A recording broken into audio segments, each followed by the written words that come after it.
Welcome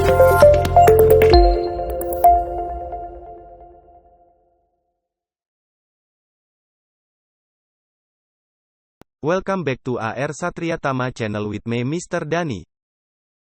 Hari ini kita akan bahas cara mudah menulis teks recount. Sebelum menulis teks recount, yang pertama perlu kalian pahami adalah pengertian teks recount itu sendiri.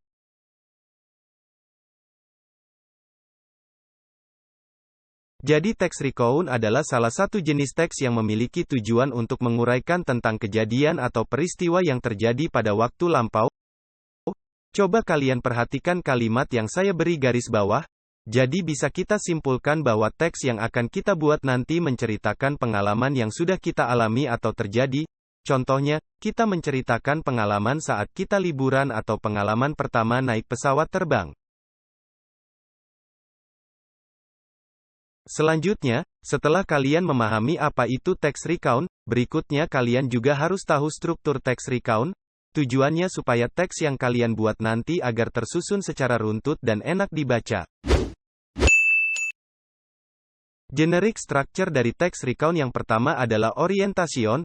Pada paragraf ini berisi apa yang terjadi, siapa yang terlibat, di mana peristiwa itu terjadi, dan kapan peristiwa itu terjadi. Di paragraf awal ini kita belum secara detail menceritakan pengalaman atau peristiwa yang sudah kita alami.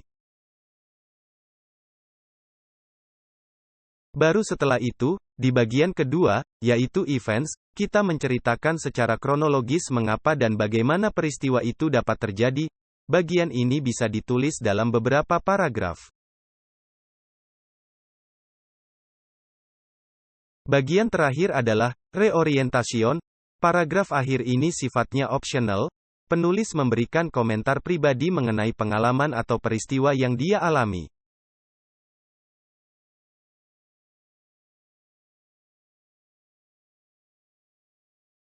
Di bagian keempat adalah language feature atau kebahasaan teks recount.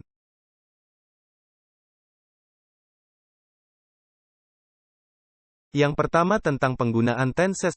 Teks recount menggunakan past tense karena cerita atau peristiwa yang kita ceritakan sudah terjadi atau lampau. Contohnya, I went to Bali last week, bukan I go to Bali last week. Karena kita ke Balinya minggu lalu, jadi kata kerja go kita ubah ke kata kerja bentuk kedua, yaitu when. Begitu juga dengan contoh kedua, I visited Kuta Beach on the first day, bukan I visit Kuta Beach on the first day karena mengunjungi Kuta Beach-nya sudah lampau. Untuk time connector atau penghubung kalimat yang digunakan dalam teks recount bias kalian lihat di slide ini.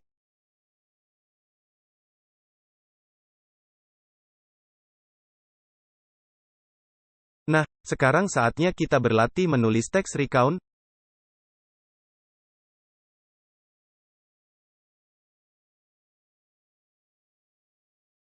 Dalam latihan kali ini, tulislah pengalamanmu dalam bentuk teks recount. Seperti yang sudah saya jelaskan sebelumnya, pada bagian orientation ini berisi apa yang terjadi, yaitu penulis pergi ke kebun binatang atau I went to the zoo, siapa yang terlibat, yaitu I and his friends, di mana peristiwa itu terjadi, yaitu in the zoo, dan kapan peristiwa itu terjadi, yaitu yesterday atau kemarin. Pada bagian events ini penulis menceritakan pengalaman yang dia alami selama di kebun binatang.